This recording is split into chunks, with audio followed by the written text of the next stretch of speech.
Hello everyone. तो आज हम करने वाले हैं major landform of the earth class 6 का 6th चैप्टर। ठीक है, फर्स्ट ऑफ ऑल आपको एक चीज़ बता देता हूँ कि अभी तक हमने जो कुछ भी किया हुआ है उसके अंदर हमने पहले ग्लोब को देखा, सॉरी सबसे पहले हमने सोलर सिस्टम को देखा, फिर हमने ग्लोब को देखा, फिर हमने डिफरेंट टाइप ऑफ लॉन्गिट्यूड और लैटिट्यूड्स को देखा, फिर हमने मैप्स को देखा, फिर हमने मैप को डिटेल्स में जाना। अब आते हैं कि भाई अब वो चीज़ें आएंगी कि जो आपके अर्थ के अंदर एग्जिस्ट करती हैं और उसके अंदर के डिफरेंट पार्ट्स में क्या क्या चीज़ें चलती हैं, किस तरीके से वो वर्कआउट करती हैं या फिर किस तरीके से इस पूरे अर्थ का लैंडफॉर्म क्रिएट किया गया है। जैसे कि अभी इसमें हम पढ़ने वाले 3 चीज़ सबसे इंपॉर्टेंट होंगी। पहली चीज़ होगी माउंटेन, फिर होगा आपका प्लेट्यूज और फिर होगा आपका प्लेन्स। ये 3 चीज़ें आपकी बहुत ज़्यादा इंपॉर्टेंस होंगी क्योंकि इन 3 चीज़ के ऊपर ही आपका ये चैप्टर बेस करता है और इन 3 चीज़ों के ऊपर ही आपका इंडिया या फिर पूरा वर्ल्ड या फिर पूरा सारे के सारे कॉन्टिनेंट बेस ऑन है। ठीक है, तो पढ़ते हैं इस चैप्टर के और बारे में। सबसे पहली बात, जो माउंटेन्स वगैरह होते हैं वो हमेशा नेचुरली बनते हैं। ठीक है, उनको कोई हैंडमेड नहीं या फिर किसी ने जाके उसको बनाया नहीं गया है, राइट। तो एक बात ये दिमाग में मुझे बात रखना कि जो माउंटेन्स वगैरह हैं वो हमेशा से नेचुरली बने हुए हैं, उनको कोई बनाने नहीं गया। दूसरी चीज़, जो ग्लेशियर्स होते हैं उसे किस तरीके से क्रिएट किया जाता है, तो ग्लेशियर्स हमेशा जो परमानेंट फ्रोज़न रिवर्स होती हैं, राइट, जो आइस में कन्वर्ट हो चुकी होती है, वो इनडायरेक्टली उसको हम ग्लेशियर्स के रूप में एक नाम दे दिया गया है, तो उसको हम बनाते हैं। ठीक है, दूसरी चीज़, रेंज किसे कहते हैं, तो जब सारे माउंटेन्स लाइन में होते हैं, सारे माउंटेन्स लाइन में होंगे, जैसे कि हिमालय रेंजेस कहते हैं हम लोग, एंडीज रेंज कहते हैं, अल्पस रेंज कहते हैं। तो ये सब रेंज कौन सी हैं, तो ये सारे माउंटेन्स लाइन में होते हैं। ऐसा नहीं होता कि भाई एक माउंटेन फिर बीच में 2-3 शहर आ गए फिर माउंटेन आ रहा है, नहीं, उसको हम लोग हिल या माउंटेन कह सकते हैं। बट माउंटेन रेंज किसे कहेंगे कि साथ में बहुत सारे माउंटेन्स हैं और एक ही साथ लगे हुए। ऐसा नहीं कि भाई है फिर नहीं है, फिर है फिर नहीं है, फिर बहुत शहरों आ चुके हैं फिर नहीं है, नहीं। अल्फा रेंज या फिर कह लो हिमालय रेंज वो एक परफेक्ट एग्जांपल, जिसके अंदर आप ये समझ सकते हो कि किस तरीके से रेंज काम करती है। ओके, अब आती है बात कि भाई कितने प्रकार के माउंटेन्स होते हैं। तो आपके दिमाग में एक चीज़ क्लियर कट होनी चाहिए कि मोस्ट ऑफली आपके 3 प्रकार के माउंटेन्स होते हैं, बट पिक्चर्स में आपको 4th माउंटेन भी मैंने दिखाया है जो आपके इसके अंदर नहीं है, बट कहीं ना कहीं वो एक चीज़ से सिमिलर मिलता रहता है। ओके, कौन कौन से आपके सबसे जो इम्पोर्टेंट 3 माउंटेन्स हैं वो कौन कौन से हैं, तो वो है आपका सबसे पहला है फोल्डेड माउंटेन। ठीक है, ओके।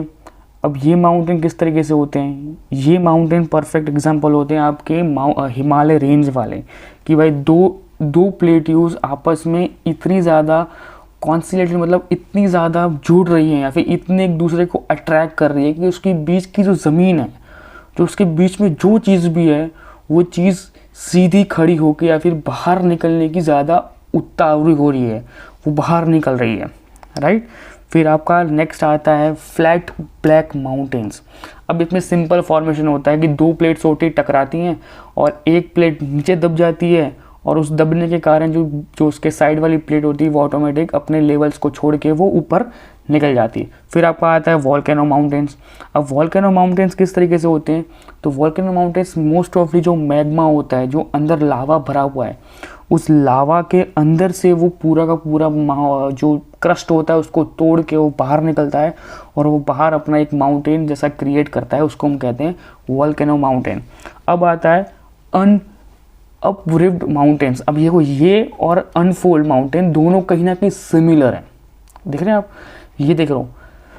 जो अनफोल्डेड माउंटेन है या कह लो अपवेव्ड माउंटेन है, जो ये दोनों जो चीज़ है ना वो दोनों कहीं ना कहीं सिमिलर हैं। बस ये एक डिफरेंस होता है कि फोल्डेड माउंटेन्स के अंदर जब 2 प्लेट्स आपस में टकराती हैं या फिर आपस में एक दूसरे से अट्रैक्ट होती हैं, जो फॉर्मेशन होता है तब वो बनता है फोल्डेड माउंटेन्स। बट अपवेव्ड माउंटेन्स में क्या होता है कि जो रॉक्स होते हैं, जो छोटी छोटी क्रस्टेस हो गई, स्मॉल जो फॉर्मेशंस होते हैं, ये उस माउंटेन की एक परफेक्ट एग्जांपल्स होते हैं। ये जो माउंटेन्स होते हैं वो मोस्ट ऑफली बड़े माउंटेन्स नहीं होते हैं, ये एक लिमिटेड दायरे के अंदर छोटे से माउंटेन्स होते हैं जो बहुत स्मॉल टाइम्स में क्रिएट होते हैं। बट फोल्डेड माउंटेन्स को बनने में सालों के सालों लगते हैं वो कोई ऐसी शॉर्ट प्रोसेस नहीं है कि जिसके अंदर आपने आज देखा और कल वो बन चुका होगा, नहीं। अनड्रिप माउंटेन्स कहीं ना कहीं थोड़ा कम टाइम लेते हैं, 10-12 साल 20 साल लेते हैं जिसके अंदर वो बन जाते हैं, बट वो कहीं ना कहीं ऐसे रॉक से बने हुए थे, ऐसे रॉकअप से बने हुए थे जिसको कहीं ना कहीं लोग तोड़ फोड़ के एक नया माउंटेन या फिर नया चीज़ों को क्रिएशन करने के लिए उसको हटा देते हैं। आपने मोस्ट ऑफ देखा होगा कि कहीं कहीं पे हाईवे निकलने वाला होता है, फिर किसी जगह पे कोई रोड बनाना होता है, तो वो जो लोग पत्थर वाले जो माउंटेन्स होते हैं जिसमें रॉक्स वगैरह होते हैं उसको तोड़ ताड़ के उसमें रास्ता निकाल लेते हैं। तो ये वो माउंटेन्स होते हैं जो अनइवन जगहों पे कहीं पे भी खड़े हो जाते हैं, राइट। तो ये आपको एक चीज़ समझनी होगी। तो इस तरीके से आपके 3 या 4 माउंटेन्स आपके इम्पोर्टेंस हैं। ओके, अब बताते हैं कि जो आपके Himalaya mountains and alpha mountains हैं वो आपके यंग फोल्डेड माउंटेन्स हैं। यंग फोल्ड मतलब जो अभी रिसेंटली ही बने हुए हैं। अब बोलोगे सर रिसेंटली मतलब ये है तो बहुत पुराने, ये है बहुत पुराने, पर जो उससे भी पुरानी जो अरावली रेंज है ये उससे पुराने नहीं है, राइट। तो ये ओल्डेस्ट फोल्डेड माउंटेन रेंज कह लो तो वो अरावली हिल्स है, और यंग कह लो तो अल्पस और हिमालय माउंटेन रेंज है। अल्पस आपके इंग्लैंड के अंदर देखने को मिल जाएंगी, वो वहाँ पे हैं। फिर आपके ब्लैक माउंटेन का क्रिएशन देखना है तो आप ये देख लो कि वो वर्टिकुलरी लार्ज एरिया ब्रोकन करते हैं और डिस्प्लेक्ट हो जाते हैं। मतलब कोई भी एरिया हो वहाँ पे अगर सीधी दीवार या फिर कह लो सीधा एक ऐसा ब्रोकेज पड़ जाता है कि उसके साइड वाली लेफ़्ट वाली दीवार ऊपर चली जाती है और राइट वाली नीचे रह जाती है, तो वो कहीं ना कहीं ब्लॉक माउंटेन का क्रिएशन हम कह सकते हैं। वोल्केनो माउंटेन्स के बारे में मैंने आपको बता दिया कि किस तरीके से वोल्केनो माउंटेन्स चलते हैं। अब आते हैं प्लेट्यूज। अब देखो प्लेट्स का मेन, देखो इस फोटोज़ के अंदर आपको प्लेट्स के बारे में समझ में आ जाएगा कि प्लेट्स किस तरीके से क्रिएशंस की गई हैं। ओके, पहली बात ये प्लेट्स कभी भी फ्लैट सरफेस पे ही हमेशा रहेंगी, उसमें ऊबड़ खाबड़ रहेंगे, उसके अंदर अलग अलग टाइप के सॉइल्स वगैरह, अलग अलग टाइप के नेचुरल थिंग्स वगैरह, अलग अलग चीज़ें उसके अंदर आपको मिल सकती हैं। बट आपको ये बात याद रखनी है कि हर कंट्री किसी ना किसी प्लेट्स के ऊपर एग्जिस्ट करता है। जैसे कि इंडिया है, उसका सबसे मेन जो उसे कह लो कि उसका मेन प्लेटू कौन सा है, तो वो डेक्कन प्लेटूज हैं, ठीक है। One of the oldest plateaus in the world कहा जाता है। ओके, जो डेक्कन प्लेटूज है अपना उसको, ठीक है। फिर आपका अफ्रीकन प्लेटूज है, वो क्यों फेमस है, क्योंकि उसके अंदर गोल्ड और डायमंड्स की माइनिंग के लिए हमको मोस्ट ऑफ गोल्ड और डायमंड आपको देखने को मिलता होगा, तो अफ्रीका से आते हैं। क्यों आते हैं, क्योंकि उसकी प्लेटूज में वो चीज़ मिली हुई हैं। हम बोलते हैं ना कि अफ्रीका से इतना सोना इतना डायमंड्स क्यों आते हैं, उसका रीज़न ही है, राइट। उसका रीज़न ये है क्योंकि उसकी प्लेटूस के अंदर वो मिनरल्स अवेलेबल हैं, राइट। ऐसे हर एक प्लेटूस को मैंने आपको यहाँ पे आपको वर्ल्ड मैप में दिख रहा होगा, हर एक प्लेटूस के अंदर कुछ ना कुछ चीज़ें इंपॉर्टेंस हैं। अब ये हो गया आपका वर्ल्ड का। अब आपका इंडिया को दिखाता हूँ कि इंडिया के अंदर किस तरीके से डिवाइड किया गया है। तो इंडिया के अंदर 1 2 3 4 5 और 6 पार्ट्स में इंडिया को डिवाइड किया गया। किस तरीके से, तो हिमालय रेंज जो आपके ऊपर की साइड वाली ये वाली है, फिर आपका आता है नॉर्थर्न प्लेन्स जो आपकी ये वाली है, फिर आपका आता है इंडियन डेजर्ट प्लेन, फिर आपका आता है डेक्कन प्लेट्यूज, फिर आपका आता है वेस्टर्न घाट, फिर आपका आता है ईस्टर्न घाट। तो इस पूरे के पूरे अंदर ऊपर के 3 और नीचे के 3 के अंदर पूरा का पूरा इंडिया डिवाइड कर चुका है, ठीक है।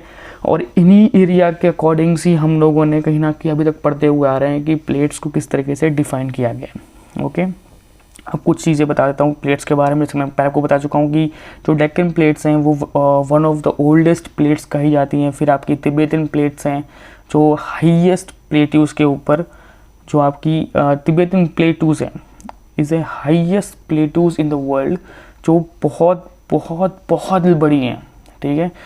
उनकी ऐसी नहीं है कि वो हाइटेस्ट पे है, मतलब वो हाइट पे भी हैं और बहुत लंबी भी हैं, ठीक है। वो बहुत हाई लेवल्स पे भी बनी हुई हैं, जहाँ पे आपका हिमालयन रेंज वगैरह शुरू होती हैं, वो वाला।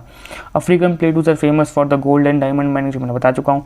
जो लावा प्लेटूज होती है उसका मेन जो चीज़ होती है ना, जो लावा प्लेटूज होती है, आपको लोगों को लगता होगा कि भाई लावा प्लेटूज का मतलब क्या हुआ, कि जहाँ पर लावा फूट रहा है तो उसके आसपास की ज़मीन में तो कुछ होगा नहीं। बट एक चीज़ ये भी साइंटिस्ट ने प्रूफ कर दी है कि जो लावा प्लेटूज होती हैं वो रिच होती हैं अपने ब्लैक सॉइल्स को लेके। जो काली मिट्टी होती है, जैसे गुजरात के अंदर, सौराष्ट्र के अंदर बहुत ज़्यादा मिट्टी, ब्लैक सॉइल है, तो यहाँ पे कपास की खेती है ना बहुत ही ज़ोरदार होती है, राइट। तो वो क्यों होती है? क्योंकि वो ब्लैक सॉइल के कारण होती है, राइट। तो उसी तरीके से जहाँ पे लावा प्लेटूज होते हैं, जो मोस्ट ऑफ जो आज से सालों पहले लावास फट चुके होते हैं, ठीक है। ऐसा नहीं कि लावा आज फट रहा है और कल जाके सूख गया तो वहाँ जाके खेती करो, नहीं। उसको पूरा मिट्टी बनने में सालों के सालों और बिलियंस के बिलियंस और मिलियंस के मिलियंस साल लग जाते हैं, तब जाके वो मिट्टी में कन्वर्ट होता है और उस मिट्टी को हम लोग यूज़ करते हैं ऐसे कल्टीवेशन या फिर ऐसे फार्मिंग के लिए, राइट। तो उस पूरे प्रोसेस को हम कहते हैं लावा प्लेट्यूस प्रोसेस, ओके। तो ये भी समझ लो कि कहीं ना कभी इन पास्ट बहुत सालों में कभी ना कभी इंडिया के अंदर भी बहुत जगह पे ऐसी जब वहाँ पर ब्लैक सॉइल पाई जाती है वहाँ पे वो चीज़ें हुई होंगी। अब आ जाओ अपने तीसरे मेन पॉइंट के ऊपर, जो आपका मेन कहते हैं कि लैंड फॉर्मेशन का सबसे मेन पार्ट है, वो कौन सा है? तो प्लेन्स है। तो प्लेन्स क्या होते हैं? वो एक फ्लैट लैंड सरफेस होता है। क्या होता है?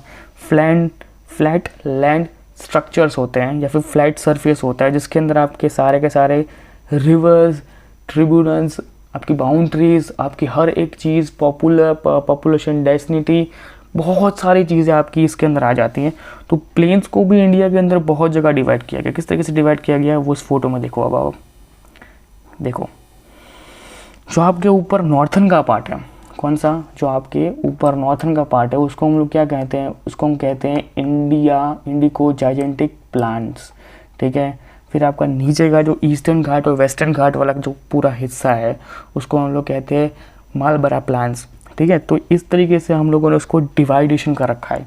अब बोलोगे सर इसका इससे क्या लेना देना है? तो इसका रीज़न ये लेना देना है क्योंकि ये पूरा आपका प्लेन्स एरिया है, राइट। ये पूरा आपका समतल एरिया है कि भाई इस जगहों पे आपको हर एक चीज़ देखने को मिल भी सकती है और नहीं भी मिल सकती है। बट मोस्ट ऑफली सिनेरियो में क्या होता है कि इस जगह पे फ्लैट सरफेस होता है और उस फ्लैट सरफेस होने के कारण वहाँ पे लोग ज़्यादा रहते हैं, वहाँ पे पॉपुलेशंस कुछ ज़्यादा मात्रा में रहती हैं। तो आप देख सकते हो कि आपका यूपी, बिहार, राजस्थान वाला पूरा एरिया दिख रहा है आपको, ये वाला।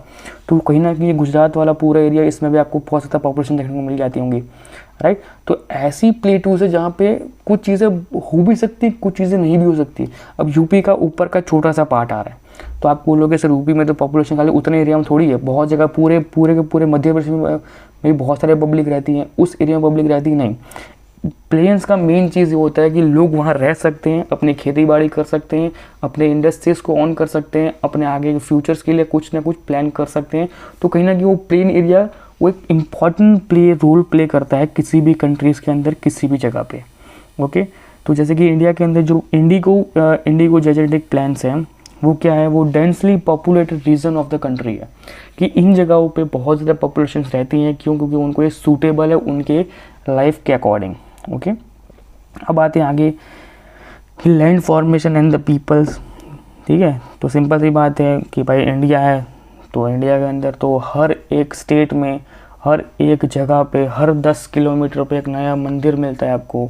हर एक कह सकते हैं ना कि हर एक स्टेट की बाउंड्री के चेंज होने के बाद आपको एक नया कल्चर मिलता है, आपको डिफरेंट काइंड के लोग मिलते हैं जो डिफरेंट वेज में रहते हैं, उनकी जो लैंड फॉर्मेशन है वो अलग है, राइट। तो सबका अलग अलग खुद का होता है। फिर कुछ जो लोग होते हैं वो ऐसी जगहों पे रहते हैं जहाँ पे वॉल्केनोस ज़्यादा उड़ते रहते हैं। कुछ चीज़ें ऐसी होती है जो अर्थक्वेक से ज़्यादा रिलेटेड होते हैं। कुछ लोग ऐसे होते हैं जो हर साल कहीं ना कहीं फ्लड के अंदर फ्लड उनको महसूस होता रहता है, स्टॉर्म महसूस होता रहता है। मतलब कहीं ना कहीं एक लैंड है एंड पीपल्स हैं, तो उन दोनों का कंबाइनेशंस करके जो लोग रहते हैं, जो कि ये आपके एग्ज़ाम से रिलेटेड कोई इतना इंपॉर्टेंट नहीं है, बट मैंने आपको ऐसे ऐड करने के लिए लिखा दिया है। बाकी आपके जो मेन 3 पॉइंट्स है वो आपके भी हाईलाइट फिट्स आपको दिख रहे होंगे कौन कौन से हैं। तो mountain, plateaus and the plains, ये आपके मोस्ट इंपॉर्टेंट थिंग्स हैं, ओके।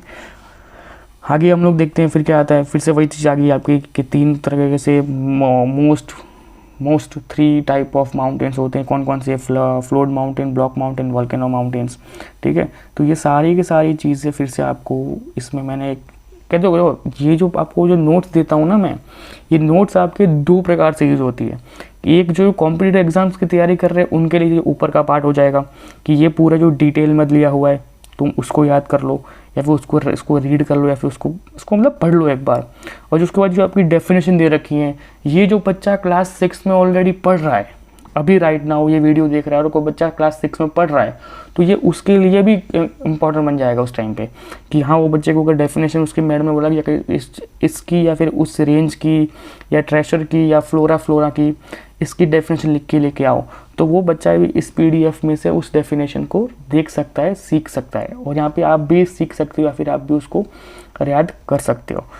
ठीक है, तो कहीं ना कहीं आज के लेक्चर में इतना ही, मिलता है नेक्स्ट लेक्चर में। Bye bye, take care. तब तक चैनल को सब्सक्राइब कीजिए, लाइक कीजिए, कमेंट कीजिए और लोगों तक इस चैनल को पहुंचाने में मेरी मदद कीजिए। Bye bye.